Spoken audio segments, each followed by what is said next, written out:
দিয়ে জয়যুক্ত করব।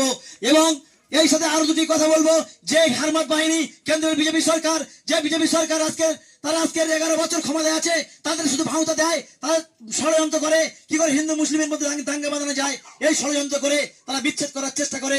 তারা বলেছিল 2 কোটি ছেলে মেয়ের চাকরি দেবো, আজ পর্যন্ত একজনও কাউকে চাকরি দিতে পারেনি। তারা বলেছিল প্রত্যেকের ব্যাংক অ্যাকাউন্টে 15 লক্ষ টাকা দেবো, আজও কারোর অ্যাকাউন্টে 1 লক্ষ এক টাকাও দিতে পারেনি।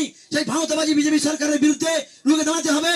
আর একটা সাম্প্রদায়িক দল সুশ্রুনি দিচ্ছে, সেই নয়সার সিদ্দিকী, সেই আইএসএফ এবং হনুমানের দল। আপনারা সেদিকে কান দেবেন না। তারা ঝড়ে তুফানে বিপদে কিন্তু থাকে না।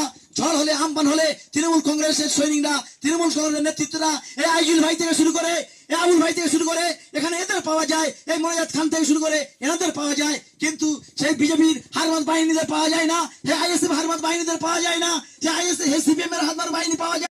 আপনারা জানেন আজকের বাংলার মুখ্যমন্ত্রী মমতা বন্দ্যোপাধ্যায়, তৃণমূল কংগ্রেস সর্বভারতীয় সভানেত্রী মমতা বন্দ্যোপাধ্যায়, তৃণমূল কংগ্রেস সাধারণ সম্পাদক অভিষেক বন্দ্যোপাধ্যায়ের নেতৃত্বে আজকের পশ্চিমবাংলা জুড়ে যে বিধানসভা নির্বাচন, আজকে জয়নগর বিধানসভার যে প্রার্থী, আমাদের প্রাণ প্রিয় প্রার্থী শিক্ষক বিশ্বনাথ দাস, যিনি জানাকে আমরা সবসময় সর্বডাকে হাকে পাই, সর্ব বিপদে আপদে পাই, যে প্রার্থী আজ 10 বছর তিনি বিধায়ক ছিলেন। আজকের আমরা জয়নগরের বুকে আমরা দেখতে পেয়েছিলাম 39 বছর কোন বিধায়ককে এলাকায় দেখতে পাইনি। 34 বছর বামপন্থী সরকার ছিল, বামপন্থী সরকারের কোন মন্ত্রী, কোন এমপি, এমএলএ কে আমরা জয়নগর বিধানসভায় কোন এলাকায় দেখতে পাইনি। কিন্তু এমন একজন বিধায়ককে আমরা দেখতে পেয়েছিলাম, যে বিধায়ক এলাকার প্রত্যেকটা মানুষের বাড়ি থেকে পাড়ায় পাড়ায় কিন্তু তিনি এসেছেন এবং মানুষের সুখ দুঃখের কথা শুনেছেন। এলাকায় তিনি রাস্তা করে দিয়েছেন, টিউবওয়েলের ব্যবস্থা করেছেন, লাইটের ব্যবস্থা করেছেন, এলাকায় বিভিন্ন রকমের কাজ করেছেন আমাদের প্রিয় বিধায়ক। কোন মানুষের যদি বিপদ হয়ে পড়ে, জিন্দাবাদ মমতা বন্দ্যোপাধ্যায়, জিন্দাবাদ অভিষেক বন্দ্যোপাধ্যায়, জিন্দাবাদ।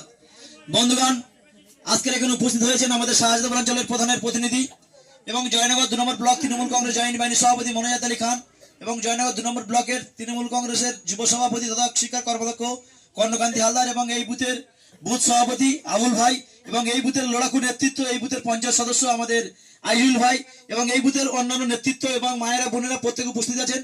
সবার সামনে আমি 2-4 কথা বলবো। আমরা কেন আজকের এখানে উপস্থিত হয়েছি, একটাই কারণে এখানে উপস্থিত হয়েছি।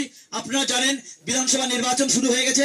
এই বিধানসভায় এই যে 26-এ যে নির্বাচন, আজকের বাংলার বুকে যে অরাজকতা সৃষ্টি হয়েছে, সেই অরাজকতাকে সামনে রেখে আজকের নির্বাচন চলছে, নির্বাচন প্রক্রিয়া চলছে। এসআইআর এর নাম করে আজকের বাংলার মানুষকে বঞ্চিত করে, ভোটার লিস্ট থেকে নাম বাতিল করে বাংলার মানুষকে বিপদে ফেলে দিয়েছে। বাংলার মানুষকে আজকে বিপদগ্রস্ত। নম্বর পঞ্চায়েত সমিতির খাদ্যের কর্মাধ্যক্ষ ওয়াহিদ মোল্লা মহাশয়।